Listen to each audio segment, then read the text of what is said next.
का हमारे YouTube channel पे बात करेंगे इंडियन ऑयल शेयर के बारे में। काफ़ी सारी नई अपडेट्स आती नज़र आ रही हैं और वीडियो के एंड पर बात करेंगे कुछ डिविडेंड स्प्लिट और काफ़ी सारी कंपनियों ने नए बोनस की घोषणा भी करी है। तो वीडियो को शुरू करने से पहले एक छोटी सी रिक्वेस्ट उन लोगों से भी करना चाहेंगे, चैनल पर फर्स्ट टाइम आया तो चैनल को सब्सक्राइब जरूर कर लीजिए ताकि आने वाला सारा अपडेट आप तक पहुंचता रहे। तो फिर शुरू करते हैं आज की ये वीडियो। मैं हूं आपका दोस्त करण, स्वागत है आपका अपने ही। इंडियन ऑयल के शेयर टारगेट की बात की जा रही है। इंडियन ऑयल के विश्लेषकों ने खरीदने की सलाह दी है। समझे तो 18 हाउस अवधेश से बात करते हुए पृथ्वी फिनमार्ट के AVP head technical equity research हैं हरीश चुचार्य जी, उन्होंने शेयर खरीदने की सिफारिश की है। इंडियन ऑयल को अगर ट्रेडिंग के नजरिए से देखें तो बाजार विशेषज्ञ ने कहा है कि ऊर्जा क्षेत्रों के शेयर में निकट भविष्य में तेजी जारी रह सकती है और इंडियन ऑयल अच्छी गति खरीद हो सकती है। व्यापारिक दृष्टिकोण से अगर मूल्य की बात करें, टारगेट की बात करें इंडियन ऑयल की, तो बाजार जो विशेषज्ञ हैं, एनालिसिस है, उनके द्वारा शेयरों का भाव जो है 152 से 155 रुपए तक की बात कही गई है और 139 के स्टॉप लॉस के साथ उन्होंने यहाँ पर टारगेट की बात रखी है। वहीं पर इंडियन ऑयल के डिविडेंड की बात कर लें तो काफ़ी लोगों को ये डिविडेंड कब आता नजर आएगा, तो 30 सितंबर से पहले जो है डिविडेंड आता नजर आ सकता है अकाउंट्स। वहीं पर समझे तो कंपनी में अगस्त में 3 रुपए का डिविडेंड और फिर उसके अलावा इंडियन ऑयल ने जुलाई 2024 में भी 7 रुपए का डिविडेंड दिया और 2023 में इंडियन ऑयल ने 2 मौकों पर जो है डिविडेंड दिया था, जो प्रत्येक शेयर पर कुल 8 रुपए। तो यहाँ पर एक अच्छी अपडेट देखने के लिए मिल रही है, जहां पर कहा जा रहा है कि कच्चे तेल की कीमतों में उछाल, अक्टूबर से उत्पादन बढ़ाएंगे ओपेक प्लस देश, आगे कितना उछाल संभव। तो क्रूड की बात करें तो कीमतों में फिर से उछाल आते देखने को मिल रहा है। 66 और 63 के करीब ब्रेंट क्रूड देखने के लिए मिल रहे हैं और वहीं पर ओपेक प्लस द्वारा भी देश के फैसलों से तेजी आई है और ओपेक प्लस अक्टूबर से उत्पादन बढ़ाएंगे, जो कि 1.37 लाख बीडीपी उत्पादन बढ़ेगा। उम्मीद से कम क्रूड का उत्पादन बढ़ेगा और उस पर यूएस के संभावित प्रतिबंध से तेजी भी आई। यूक्रेन पर हमलों का दौर जारी है। कीव में सरकारी बिल्डिंग को निशाना बनाया गया है। यूक्रेन युद्ध पर बैठक करेंगे और बैठक में रूस और प्रतिबंध लग सकते हैं। सो मेन कहने का पॉइंट ब्रेंट क्रूड और क्रूड के प्राइसेस की बात है और इस चीज का इफेक्ट जो है देखने के लिए मिलेगा, क्योंकि ओपेक प्लस जो कंट्रियां हैं अगर उत्पादन बढ़ाती हैं तो कहीं ना कहीं क्रूड ब्रेंट हमें सस्ता होता नजर आ सकता है, क्योंकि जब प्रोडक्शन बढ़ेगी तो कहीं ना कहीं जो है कच्चे तेल की कीमतों पर असर आता नजर आएगा। मोहम्मद इमरान ने कहा है कि टैरिफ का इम्पैक्ट इकोनॉमी पर पूरी तरह से दिखाई नहीं दिया है। क्रूड ऑयल इंपोर्ट में चीन के आंकड़ों की बात करें तो महीने दर महीने आधार पर इजाफा देखने को मिला है। नवंबर तक चीन के आंकड़े ठीक ठाक आने की उम्मीद है। यूएस में भी इकोनॉमिक स्लो डाउन दिख रहा है और आगे कहा है कि 57 से $60 प्रति बैरल के आसपास रह सकता है। एलकेपी सिक्योरिटीज की बात करूं तो वीपी जतिन त्रिवेदी ने कहा है कि पिछले 3-4 दिनों से कच्चे तेल की कीमतों में गिरावट देखने को मिल रही थी, लेकिन आज की गैप अप ओपनिंग के बाद आई रैली बढ़ती नजर आ रही है, जो कहीं ना कहीं बुलिश फॉर्मेशन बना रही है। जिस तरह से कच्चे तेल की कीमतें 5500 रुपए के ऊपर बनी हुई हैं, जिसके चलते इवनिंग ट्रेडिंग आउटलुक पॉजिटिव बना रह सकता है। सो इस तरह से यहाँ पर जो है पॉइंट देखने के लिए मिल रहे हैं। वहीं पर अगर टेक्निकल वाइज इंडियन ऑयल का स्ट्रक्चर समझे तो RSI ना तो ओवरबोट जोन में है ना ही ओवरसोल्ड जोन में है। दैट मीन नेचुरल देखने के लिए मिल रहा है। अगर ये 70 से अब निकलती है तो जिसका मतलब है खरीदारी ज्यादा हो चुकी है, बिकवाली आनी चाहिए, और अगर ये 30 से नीचे रहती है तो जिसका मतलब है कि बिकवाली ज्यादा हो चुकी है, खरीदारी आनी चाहिए। डे ट्रेंड मूवमेंट स्कोर की बात कर लें तो ना तो ये बुलिश है ना ही ये सेलिंग की तरफ देखने के लिए ट्रेंड इशारा कर रहा है। दैट मीन ट्रेंड जो है नेचुरल ही बना हुआ है, ना ही सेलर्स एक्टिव होते नजर आ रहे हैं ना ही बायर्स एक्टिव होते नजर आ रहे हैं। फंड का चौंकाने वाला डाटा आ चुका है, जहां पर अगस्त मंथ का कुछ डाटा अपडेट हुआ है। यहाँ पर फिलहाल सितंबर चल रहा है और 2-3 दिन तक और प्रॉपर यहाँ पर अपडेशन देखने के लिए मिलेगी, लेकिन फिलहाल समझें कि अगस्त मंथ में क्या हुआ है। तो 56 म्यूचुअल फंड ने फिलहाल बाइंग की है, 11 म्यूचुअल फंड ने बेचा है, 2,06,12,000 स्टॉक्स का चेंज आया है। और इस चीज को समझने के लिए कोशिश करें तो मार्च, अप्रैल, मई, जून यानी कि 4 महीनों में कंटिन्यूसली इंडियन ऑयल में बाइंग आती नजर आई है।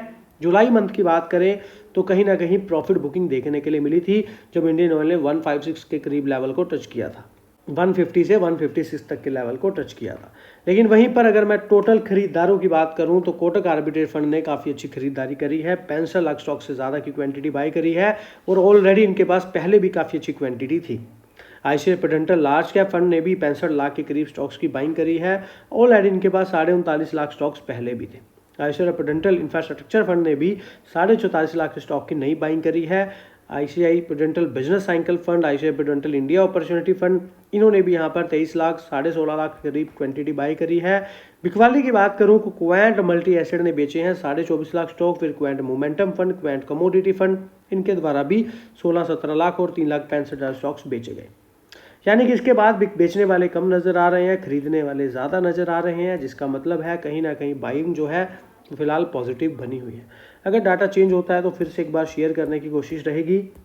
एनालिसिस की बात कर लूँ तो स्ट्रॉन्गली बाय 13 एनालिसिस रिकमेंडेशन दे रहे हैं इंडियन ऑयल पर, 4 और बाई की, 8 होल्ड की और 4 ऐसे हैं जो सेल और स्ट्रॉन्ग सेलिंग की बात। इंडियन ऑयल में LIC का बहुत बढ़िया स्टेक बना हुआ है, 6.4% का स्टेक यहाँ पर इंडियन ऑयल में बना हुआ। तो मैंने पहले भी आपको बोला था कि हो सकता है नीचे की तरफ सपोर्ट लेकर के बैक बाउंस होता नजर आए, तो एग्जैक्टली वही चीज क्लियर आपको होती करीब करीब नजर आई है। साहनी जी ने AGM मीटिंग जो 30 अगस्त को देखने के लिए मिली है, और साथ में जो डिविडेंड है, डिविडेंड जो है वो यहाँ पर 30 सितंबर से पहले पहले अकाउंट्स में आ जाना चाहिए। दूसरा पॉइंट समझे तो साहनी जी ने यहाँ पर 30 अगस्त को जो मीटिंग हुई है, जो आंकड़े आए हैं उसके अकॉर्डिंग उन्होंने बहुत बढ़िया स्टेटमेंट दी हैं, जबरदस्त बयान आए हैं। उन्होंने कहा है कि यह सब सख्त पूंजी अनुशासन द्वारा समर्थित है, जिससे सुनिश्चित होता है, जिससे ये तय होता है कि प्रत्येक निवेश दीर्घकालिक मूल्य पैदा करता है, इंडियन ऑयल के भविष्य के लिए तैयार रखता। साहनी जी जब से CEO बने हैं तब के बाद से बहुत बढ़िया जो है एक बिजनेस की रणनीति बनाई जा रही है। और ठीक है, अभी तक हम ये नहीं कह सकते कि ये एक्शंस में परिवर्तित किया जा रहा है, लेकिन अभी आपको पता है भू राजनीतिक जो ये चीजें, जो अस्थिरता बनी हुई है देश में या फिर अदर कंट्रीज में युद्ध को लेकर के, फिर अब ट्रेड वॉर का अलग सिनेरियो चलता नजर आ रहा है। लेकिन कहीं ना कहीं साहनी जी ने जो अपने अपने थॉट्स यहाँ पर हर बार जो इनकी स्टेटमेंट आती है हम आपके साथ शेयर करते हैं, तो कहीं ना कहीं एक उच्च बिजनेस मॉडल की, एक उच्च कंपनी को आगे लेके जाने वाली वो चीजें इनमें नजर आती हैं। मुझे ऐसा लगता है, आपको क्या लगता है आप भी बता सकते हैं। तो कंपनी ने बनाया अगले 5 साल का प्लान। क्रूड रिफाइनिंग बढ़ेगी, 1.66 लाख करोड़ का निवेश होगा।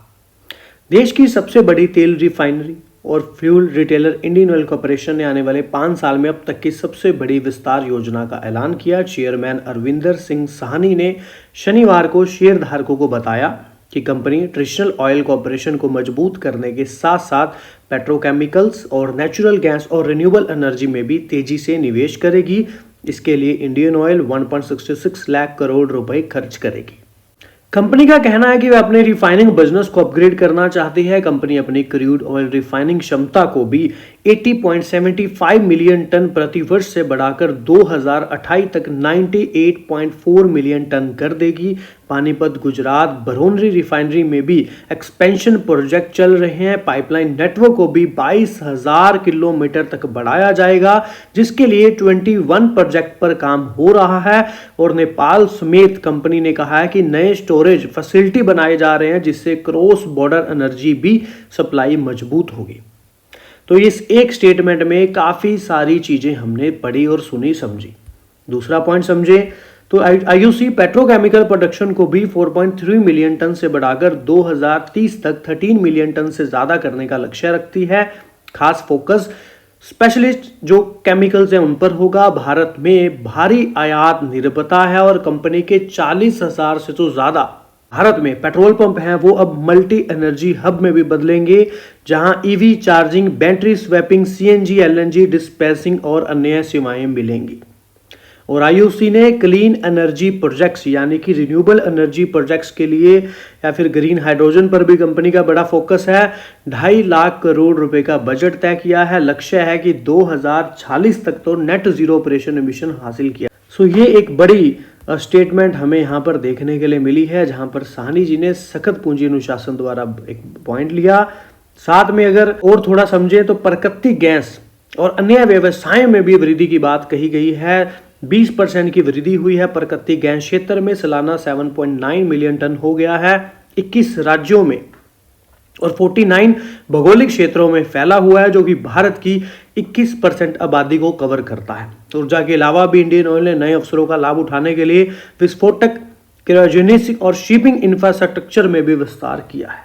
जी ने यह भी कहा है कि रूस और यूक्रेन संघर्ष से लेकर मध्य पूर्व में शांति और अमेरिका में व्यापार बाधाओं तक भू राजनीतिक तनावों के बीच ये चुनौतियां पैदा की हैं और इंडियन ऑयल 2024-25 में 10 करोड़ टन से अधिक की रिकॉर्ड बिक्री हासिल की, जिससे इसके विशाल खुदरा नेटवर्क, पाइपलाइन और 15 करोड़ घरों तक पहुंचने वाली एलपीजी का समर्थन पर एक अच्छी स्टेटमेंट साहनी जी द्वारा इन फ्यूचर ऐसी स्थितियों में दी गई है, जो कि एक बढ़िया बात है। लेकिन जैसे कि मैंने आपको इंडियन ऑयल पर लास्ट वीडियो में डिस्कस किया ही था स्टार्टिंग में पहले 5 मिनट की वीडियो में, कि आगे मुझे क्या लगता है कैसा सिनेरियो देखने के लिए मिल सकता है। देखा जाए तो मार्केट के सेंटिमेंट भी कहीं ना कहीं गड़बड़ाई लग रहे हैं, कहीं ना कहीं बाजार भी नीचे की तरफ आता नज़र आ रहा है।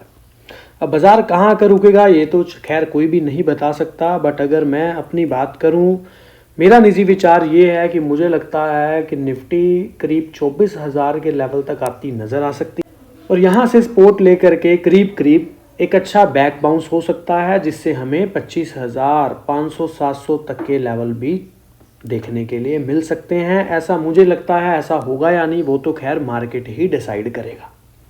आपको क्या लगता है वो भी आप बता सकते हैं। अब पॉइंट यहाँ पर क्या है, पहला पॉइंट सबसे अच्छा निकल करके आ रहा है कि अमेरिका की अवहेलना के बावजूद सितंबर में, यानी कि जो महीना अब आने वाला है, भारत का जो रूस से तेल का आयात है वो बढ़ने की संभावना बताई जा रही है, जो कि एक अच्छी बात है, क्योंकि रूस से तेल आएगा तो नो डाउट कहीं ना कहीं ऑयल मार्केटिंग कंपनियों के लिए एक अच्छी बात है, क्योंकि कुछ सस्ता बाकी कंट्रियों से तो इंडियन ऑयल जो है ऑयल मार्केटिंग कंपनियों को रूस से तेल सस्ता मिलता है। व्यापारी को कहना है कि सितंबर में भारत को रूस तेल निर्यात बढ़ने की संभावना है। उत्पादों ने ज्यादा कच्चा तेल बेचने की कीमतों में कटौती की है और रिफाइनरियों में उतना तेल संसाधित नहीं कर सकते जो यूक्रेन डोर हमलों से ऊर्जा बुनियाद ढांचे पर क्षतिग्रस्त हो गई थी। और भारत रूसी तेल आपूर्ति का सबसे बड़ा खरीदार बन गया है, जो कि 2022 में मॉस्को द्वारा यूक्रेन पर आक्रमण के बाद पश्चिमी प्रतिबंधों के कारण विस्थापित हो गई थी और इससे भारतीय रिफाइनरियों को सस्ते कच्चे तेल का लाभ भी मिला है। लेकिन इन खरीदों की अमेरिका राष्ट्रपति डोनाल्ड ट्रंप की सरकार ने निंदा की और 50% तक का टैरिफ लगाया। वहीं ट्रंप के अतिरिक्त टैरिफ को सुलझाने के लिए बातचीत पर भी निर्भर है और प्रधानमंत्री जी रूस राष्ट्रपति पुतिन से मुलाकात सहित अन्य देशों के साथ भी राजनीतिक संबंध विकसित करने के दौरे भी शुरू कर चुके हैं। लेकिन समझा जाए तो अमेरिकी अधिकारियों ने भारत पर रूस तेल पर छूट से मुनाफा कमाने का आरोप लगाया है, जबकि भारतीय अधिकारियों ने पश्चिमी देशों पर दोहरे मापदंड अपनाने का आरोप लगा। तो कुछ ऐसा सिनेरियो हमें देखने के लिए मिल रहा है। अमेरिका खुद अरबों डॉलर का रूसी सामान खरीद रहा है, लेकिन कच्चा तेल हम अगर खरीद रहे हैं, मतलब कंपनियां खरीद रही हैं, तो ये इनको अच्छा नहीं लग रहा। लेकिन खैर कंपनियों ने तो कच्चा तेल खरीदना बंद नहीं किया है। एक साहनी जी का भी कहना था, इंडियन ऑयल के अध्यक्ष का, कि यहाँ पर किसी तरह का गवर्नमेंट की तरफ से हमें कोई दबाव देखने के लिए नहीं मिला। यहाँ पर तेल मंत्रालय ने भी टिप्पणी के अनुरोध का तुरंत जवाब तो नहीं दिया है। मौजूदा स्तर रूस को निर्यात करने बनाए रखने में कठिनाई होगी, लेकिन तेल निर्यात राजस्व में कमी आएगी, जिससे क्रेमलिन के बजट और यूक्रेन में रूस के जारी युद्ध का वित्तपोषण होता रहेगा। भारत को तेल बिक्री से जुड़े 3 व्यापारिक सूत्रों ने यह बताया कि भारतीय रिफाइनरी सितंबर में रूस से तेल की खरीद अगस्त के स्तर से 10 से 20% यानी कि 1.5 लाख से 3 लाख बैरल प्रतिदिन तक बढ़ा देंगे। प्रतिदिन की बात हो रही है और आंकड़ों के हवाले देने वाले सूत्रों का नाम उजागर नहीं किया जा सकता, क्योंकि इस मुद्दे पर सार्वजनिक रूप से बोलने के लिए अधिकृत नहीं थे। अगस्त के पहले 20 दिनों में भारत ने 1.5 मिलियन बैरल प्रतिदिन रूस क्रूड का आयात किया था, जो जुलाई से अपरिवर्तित है, लेकिन जनवरी जून में 1.6 मिलियन बीपीटी औसत से थोड़ा कम है। खैर मेन पॉइंट हमारे लिए यही था कि रूस से कच्चा तेल खरीदा जाएगा और लास्ट मंथ यानी कि अगस्त जो अभी चल रहा है, इस महीने से ज्यादा तेल अगले महीने देखने के लिए मिल सकता है, ऐसा सूत्रों का कहना। ये एक अच्छी अपडेट हमें फिलहाल इंडियन ऑयल में देखने के लिए मिल रही है। इंडियन ऑयल ने पहली तिमाही में रूसी कच्चे तेल की हिस्सेदारी बढ़ाकर 24% की 2026 तक रिफाइनरी क्षमता को भी 98 MTPA तक पहुंचाने का अनुमान। तो यहाँ पर एक बड़ी अपडेट निकल करके आ रही है, जहां पर इंडियन ऑयल कॉर्पोरेशन ने वित्त वर्ष 2025-26 की जो अप्रैल और जून की तिमाही में अपनी रिफाइनिंग मिश्रण में रूसी कच्चे तेल की हिस्सेदारी बढ़ाकर 24% कर दी, जो कि पिछले वित्त वर्ष से 22% थी। हालांकि छूट में नरमी जरूर आई है। तो ये यहाँ पर अनुज जैन जी ने कहा है, जो कि निदेशक हैं, और 2024-25 की बात करें तो लगभग 22% रूसी कच्चे तेल का प्रसंस्करण किया गया, लेकिन जो पहली तिमाही की बात करें तो 24% ग्रो होता नजर आया। और जुलाई में भी यह तिमाही अभी भी जारी है और छूट हमेशा की तरह सभी ने एक ही बात कही है, दुबई बेंचमार्क के मुकाबले लगभग $1.5 अमेरिका के आसपास है। और अगर 2-4-5 दिन पहले जो अपडेट आई थी उसमें आपको पता है रूस कच्चे तेल पर डिस्काउंट जो है वो फिर से 5% तक कर दिया और $3 जो है यहाँ पर $3 के अमेरिका डॉलर के आसपास जो है डिस्काउंट देखने के लिए मिल रहा। अन्य भारतीय रिफाइनरियों की बात करें तो इंडियन ऑयल भी रूसी कच्चे तेल की एक प्रमुख खरीदार रही है। पश्चिम प्रतिबंधों ने वैश्विक तेल प्रवाह को नया रूप भी दिया है। यूक्रेन युद्ध के तुरंत बाद की अवधि की तुलना में छूट कम हो गई। सो देखिए मेन पॉइंट क्या है, जैन ने रसोई गैस क्षेत्र में हुए सुधारों पर प्रकाश डाला है।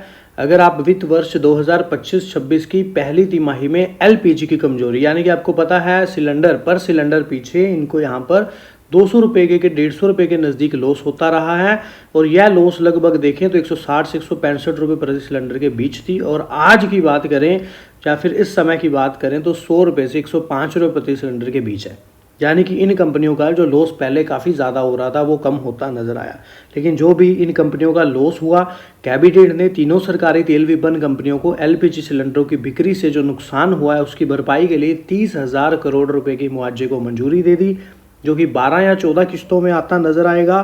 साथ में 14,500 करोड़ इनमें से इंडियन ऑयल की बात कही गई देने के लिए। इंडियन ऑयल पर अगर जून मंथ का डाटा यहाँ पर देखें तो जून मंथ में जो शेयर होल्डिंग पैटर्न अपडेट हुआ है इसको देखें तो प्रमोटर्स की holding same as it is है। एफआई ने कुछ स्टेक यहाँ पर जरूर कम किया, बहुत बड़ा स्टेक तो नहीं है लेकिन देखा जाए तो कहीं ना कहीं कुछ स्टेक कम हुआ है, यानी कि एक प्रॉफिट बुकिंग देखने के लिए मिली है। लेकिन इसी के साथ डीआई में भी कुछ प्रॉफिट बुकिंग देखने के लिए मिली है, जहां पर एलआईसी ने भी कुछ स्टेक अपना यहां पर बेचा है। वहीं पर गवर्नमेंट का स्टेक सही बना ही हुआ है वैसा का वैसा, और पब्लिक का भी कुछ स्टेक कम हुआ है, जिसकी वजह से नंबर ऑफ शेयर होल्डर्स भी कम होते लगभग नजर आए। जहां पर 21-33 लाख 90,000 के करीब शेयर होल्डिंग थे, वहां पर 30,80,000 शेयर होल्डिंग देखने के लिए नंबर ऑफ मिल रहे हैं। दैट मीन कहीं ना कहीं 1,10,000 के करीब नंबर ऑफ शेयर होल्डर्स कम हुए हैं। या फिर ये भी कहा जा सकता है कि कहीं ना कहीं रिटेल द्वारा जो है यहाँ पर एक सेलिंग देखने के लिए मिली है, लेकिन अभी भी काफ़ी बढ़िया स्टेक पब्लिक का बना हुआ है। तो कंपनी के रिजर्व्स में भी हमें जंप देखने के लिए मिला है। बहुत बड़ा जंप तो नहीं हुआ, लेकिन कहीं ना कहीं चलिए माइनस नहीं हुआ, कम नहीं हुआ। और जितना ज़्यादा रिजर्व कंपनी के पास रहता है उतने ज़्यादा डिविडेंड, बोनस जैसी चीज़ें कंपनी आसानी से दे पाती। चलिए बहुत बार ऐसा हुआ है कि मैंने आप लोगों को बताया है कि 85% भारत अपनी ज़रूरतों का जो आयात है वो कच्चे तेल से करता है, ज़रूरतों को पूरा। लेकिन अब क्या पॉइंट्स हैं ऐसे जिनसे पता चलता है कि क्या यूज़ होता है कच्चे तेल से। तो सबसे पहला पॉइंट पेट्रोल, गाड़ियाँ, ईंधन, बाइक चलाने में मदद करता है, रिफाइनरी में हल्के तेल से निकाला जाता है। दूसरा डीजल, इसके अलावा कैरोसिन पर भी यहाँ पर बात की गई है, जहाँ पर ज़्यादातर जो हवाई जहाज़ हैं जिसके जेट ईंधन से उड़ते हैं, और पुरानी देहाती लालटेन और छोटा रूम हीटर भी इसका यूज़ होता है। इसके अलावा एलपीजी में भी खाना बनाया जाता है, घर में गर्मी दी जाती है, गैस चूल्हा, गर्म पानी का गीज़र, ट्रैकिंग के लिए छोटा स्टोव। तो ये सारी चीज़ें कच्चे तेल की ज़रूरत इनमें रहती है। प्लास्टिक की बात कर लें, बोतल, थैला, खिलौने जैसे सामान प्लास्टिक से बनते हैं और कच्चे तेल से आता है और बहुत मजबूत होता है। कोका कोला की बोतल, बाजार का प्लास्टिक बैग, बच्चों का हॉट व्हील्स खिलौना। और एस्फॉल्ट की बात करें तो सड़कें भी बनती हैं, जो हाईवे बनती हैं, जो काला पदार्थ इस्तेमाल होता है जो कच्चे तेल का भारी हिस्सा है।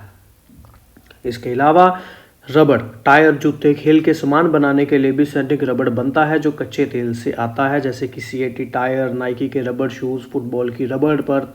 और तो और खेतों में फसल उगाने के लिए भी जैसे यूरिया आते हैं, कच्चे तेल से बने, केमिकल से बनते हैं, धान के लिए, गेहूं के लिए, मिक्स फर्टिलाइज सब्जियों के लिए।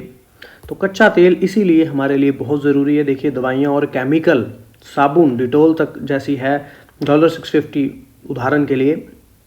तो ये सारी चीज़ें देखिए तेल से ही बन रही हैं।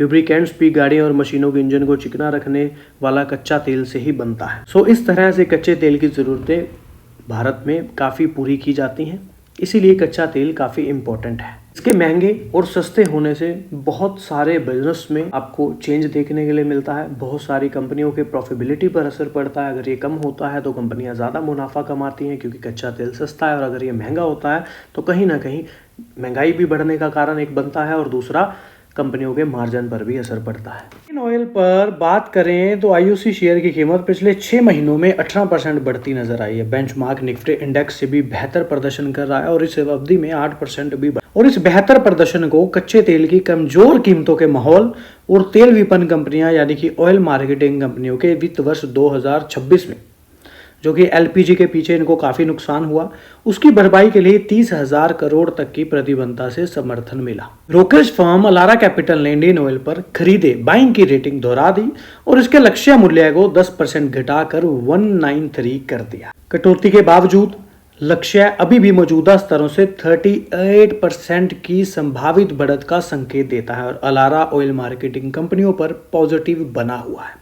वित्त वर्ष 26 में कच्चे तेल की कीमतें $70 प्रति बैरल से नीचे रहने की उम्मीद का हवाला दे रहा है और इसका दृष्टिकोण मजबूत दीर्घकालिक एकीकृत मार्जिन पर भी आधारित है और पिछले 5 वर्षों में औसतन 2900 टन प्रति की तुलना में 3500 प्रति टन से अधिक अनुमानित है और कमजोर कच्चे तेल की धारणाओं और वित्त वर्ष 26 के एलपीजी घाटे के लिए भी 30,000 करोड़ के सरकारी मुआवजे के आधार पर एक पॉजिटिव पॉइंट यहाँ पर उच्च मार्जिन की अनुमति मिलने की संभावना बताई गई है और अलारा ने क्वार्टर 2 के जो रिजल्ट हैं उसके रुझान के आधार पर कमजोर रुपए और कम खुदरा डीजल मार्जिन को ध्यान में रखते हुए वित्त वर्ष 2026, 23 और 28 के लिए इंडियन ऑयल की आय जो है के लिए 7, 8 और 4% तक की कटौती की है। के शेयरों में और गिरावट तो नुवामा ने 66% मार्जिन गिरने के जोखिम के 3 प्रमुख कारण भी यहां पर नुवामा इंस्टीट्यूट इक्विटीज ने भी इंडियन ऑयल पर अपनी कम करे रेटिंग बरकरार रखी। वित्त वर्ष 26 की पहली तिमाही में जो सकल रिफाइनिंग मार्जिन दर साल 66% गिरता नजर आया, जो कि पहले 2.15 प्रति बैरल रह गया और बीपीसीएल और एचपीसीएल की भी बात यहां पर कही गई है। ब्रोकरेज ने शेयर के लिए 130 रुपए का लक्ष्य मूल्य रखा है, जो मौजूदा बाजार वैल्यू से 60% की गिरावट दर्शाता है। इसके अलावा ब्रोकरेज हाउस को उम्मीद है नुवामा को कि वित्त वर्ष 26 में जो रिफाइनिंग, पेट्रोकेमिकल विस्तार और परियोजनाओं पर 33,500 करोड़ के पूंजीगत व्यय अनुमान ऊंचा बना रहेगा, लेकिन इससे आरओसी पर दबाव पड़ेगा और कंपनी का कर्ज भी बढ़ सकता है। ईबिटा भी बात करें, शुद्ध लाभ अनुमान से भी कम देखने के लिए मिला। इनके अकॉर्डिंग यहाँ पर जो नुवामा की रिपोर्ट सामने आती नजर आई है। हालांकि बीपीएसएल, एचपीसीएल की तुलना में इंडियन ऑयल ने पहली तिमाही में बाजार हिस्सेदारी बढ़ाई है और इसके अलावा एलपीजी अंडर रिकवरी पहली तिमाही के 3700 करोड़ रुपए से बढ़कर 23,600 करोड़ रुपए हुई। यानी कि एलपीजी के पीछे हर सिलेंडर पर इनको करीब 200 रुपए का नुकसान हो रहा था। तो अगर पहले वाले की बात करें तो 3700 करोड़ रुपए रिकवरी हुई थी, लेकिन इस बार कंपनी ने 23,500 करोड़ की रिकवरी की है और एलपीजी क्षतिपूर्ति पर अधिक जानकारी का इंतजार है। और नुवामा के एक शोध नोट में भी लिखा है कि अगर निकट भविष्य की बात कर लें तो रिफाइनिंग मार्जिन कमजोर होने और एलपीजी अंडर रिकवरी और पेट्रोकेमिकल सेगमेंट में भी कमजोरी के कारण इंडियन ऑयल की अधिकतम आय पीछे छूट गई है और ऊंची पूंजीगत व्यय चक्कर के कारण रिटर्न अनुपात भी कम रहेगा और जोखिम प्रतिफल अनुपात प्रतिकूल। ऑल ओवर मिक्सअप सी एक अपडेट यहाँ पर है। कुछ चीजों पर उन्होंने पॉजिटिव बातें करी हैं, कुछ चीजों पर उन्होंने नेगेटिव पॉइंट। इसके अलावा समझे तो अमेरिका टैरिफ की धमकियों के बीच इंडियन ऑयल बीपीसीएल ने रूसी तेल खरीदना फिर शुरू किया, क्योंकि यहाँ पर एक मजे की बात यह है कि जो छूट थी वो $2, पहले 1.5 करीब थी, फिर 2.5 हुई, अब $3 प्रति बैरल हो गई है राइटर्स के अनुसार, जिससे भारतीय रिफाइनरियों की रुचि फिर से बढ़ गई है और चीन ने भी खरीदारी बढ़ा दी है, जिससे रियायती बैरल के प्रति प्रतिस्पर्धा भी बढ़ गई है। एक अच्छा पॉइंट है कि रूस ने जो है छूट कच्चे तेल पर $3 प्रति बैरल गई है। जैसे जैसे आप आगे तक न्यूज़ देखेंगे, समझेंगे, आगे तक वीडियो देखेंगे, तो यहाँ पर आप रेगुलर देखते हैं तो फिर आपके लिए बहुत आसान समझ आएगा। इसी के अलावा एक मजे की बात और है, एयर इंडिया के साथ एक समझौता हो गया है। जैसे कि मैंने कल आपके साथ शेयर किया था कि कंपनी ने एसएएफ पर प्रमाण हासिल कर लिया है, वो आगे भी शेयर किया हुआ है और उसके रिलेटेड ये न्यूज़ भी निकल करके आई है, जहां पर इंडियन ऑयल ने एयर इंडिया के साथ समझौता ज्ञापन पर हस्ताक्षर। एयर इंडिया को एसएएफ की आपूर्ति मिल सकेगी, जो भारतीय विमान के लिए हरित भविष्य की दिशा में एक कदम होगा। 19 अगस्त को कंपनी ने एक्सचेंज फाइलिंग के अनुसार यह समझौता ज्ञापन विमान में कम कार्बन ईंधन को अपनाने को बढ़ावा देने और वैश्विक डीकार्बनाइजेशन लक्ष्यों को सपोर्ट करने और अधिक टिकाऊ हवाई परिवहन संचालन और योगदान करने के दोनों पक्षों की साझी को प्रतिबद्ध किया है। ईटी नाउ के एनालिसिस ने भी बताया कि 142 रुपए पर बंद होने के बाद इंडियन ऑयल पर नई खरीदारी देखने को मिल सकती है, जो उसको निकट 149.50 तक लेके जा सकती है और जिससे संकेत मिलता है अगर शेयर मौजूदा स्तर से ऊपर बना रहता है तो इसमें तेजी की संभावना है। अब ऐसा होगा या नहीं, खैर वो तो मार्केट ही तय करेगा, लेकिन इनका व्यू यहाँ पर पॉजिटिव है। अन्य रिफाइनरियां भी अधिकारियों ने भी सानी की बात दोहराते हुए कहा कि रिफाइनरियां अपने बाजार के फैसले पर भरोसा कर रही हैं और यहाँ पर रूस से प्रतिदिन जो 2025 का डाटा है वो फिलहाल ये बताता है कि 17 लाख बैरल कच्चा तेल आयात होता है, जो कि भारत के कुल कच्चे तेल की ज़रूरतों में से लगभग 35% है।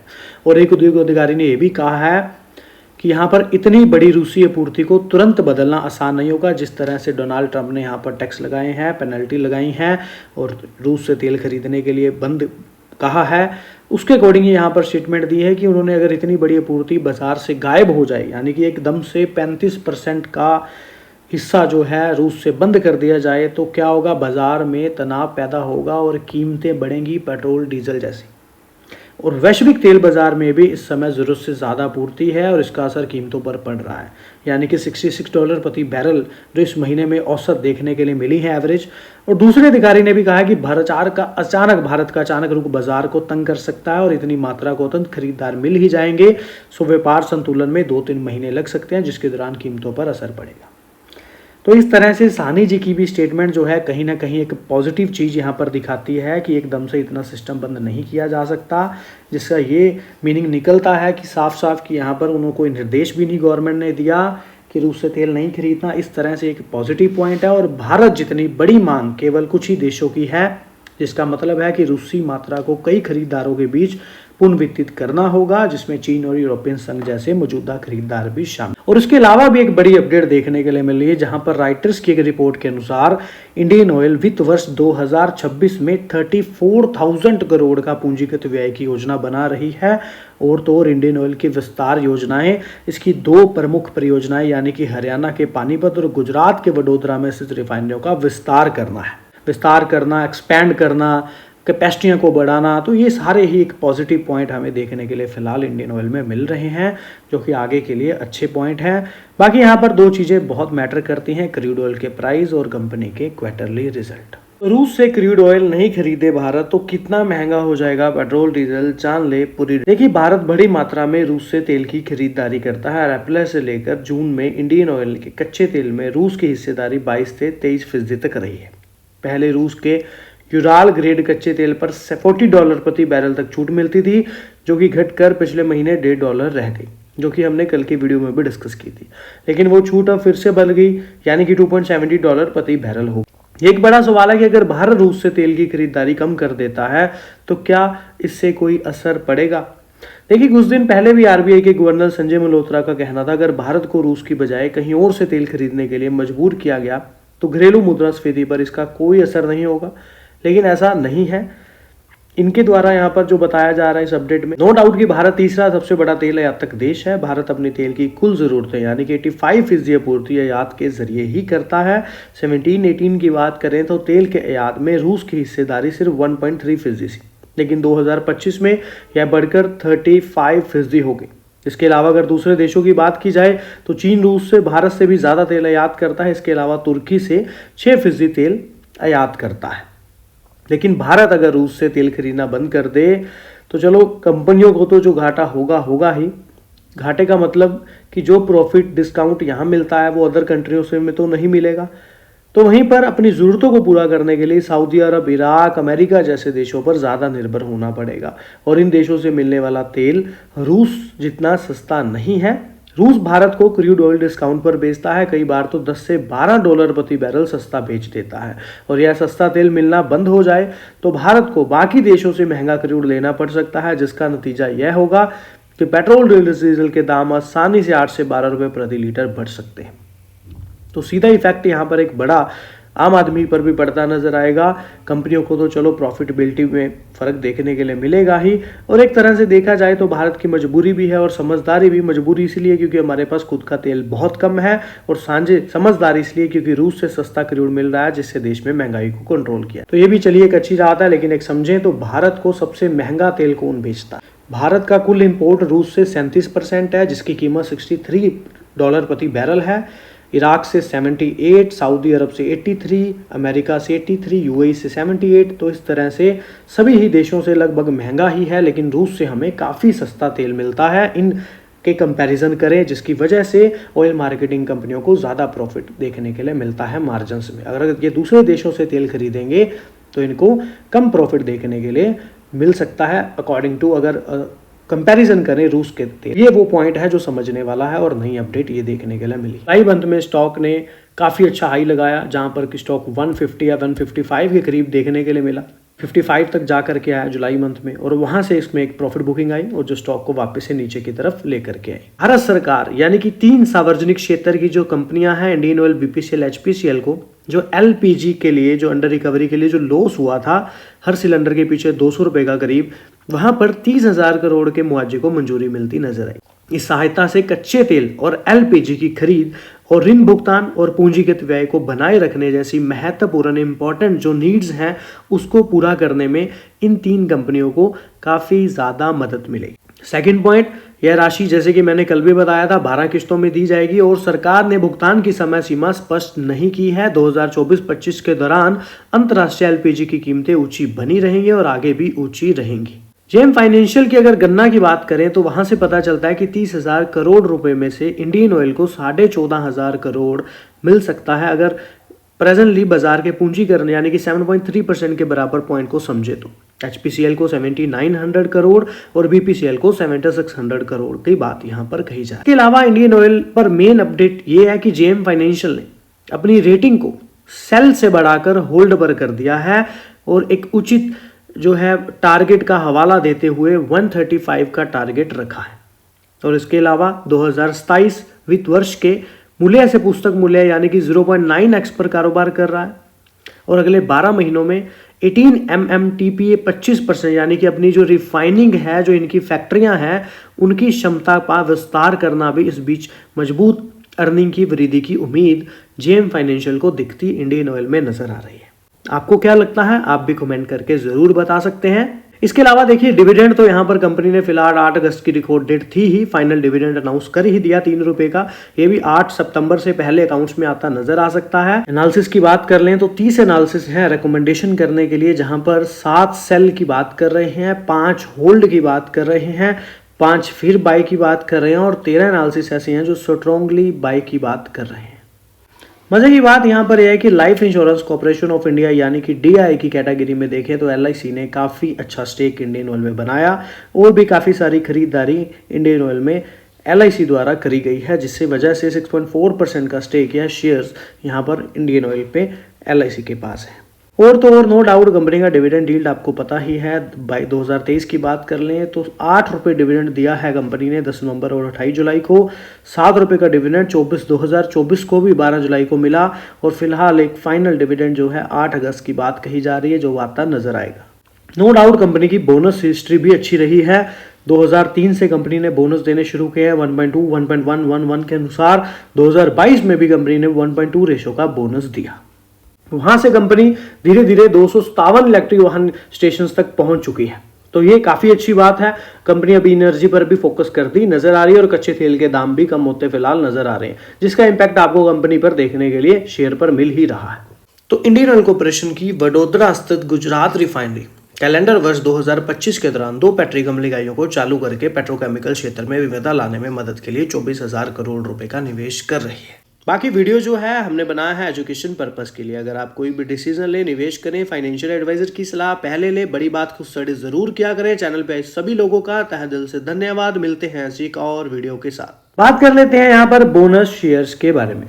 तो उदाहरण के लिए यदि आपके पास 10 अक्टूबर 2025 को लक्ष्मी गोल्डाना हाउस के 50 शेयर हैं तो आपको 70 नए बोनस शेयर प्राप्त होंगे, जिसके आपके शेयरों की कुल संख्या 120 हो जाएगी। यानी कि एक्सचेंज फाइलिंग में कंपनी ने कहा है कि प्रत्येक 5 मौजूदा शेयरों के लिए नए 7 शेयरों का अनुपात में बोनस शेयर जारी करने को मंजूरी दी गई है। 31 मार्च 2025 तक कंपनी के बुक भंडार या प्रतिभूति प्रीमियम खाते से वित्त पोषित किया जाएगा। जारी होने के बाद चुकता इक्विटी शेयर पूंजी 20.87 करोड़ रुपए से बढ़कर 50.9 करोड़ रुपए हो जाएगी। कंपनी ने 10 अक्टूबर 2025 को रिकॉर्ड डेट तय की है। इसी तिथि से तय होगा कि कौन से शेयर धारक बोनस शेयर प्राप्त करने के पात्र हैं। कंपनी को उम्मीद है कि जो बोर्ड की मंजूरी है उसके मिलने के 2 महीने के अंदर शेयर जमा कर दिए जाएंगे या भेज दिए जाएंगे। तो लक्ष्मी गोल्डाना हाउस लिमिटेड ने 7.5 के अनुपात बोनस की जो है घोषणा की है। प्रत्येक वर्तमान में रखे गए प्रत्येक 5 शेयरों के बदले नए 7 शेयर मिलते नजर आएंगे।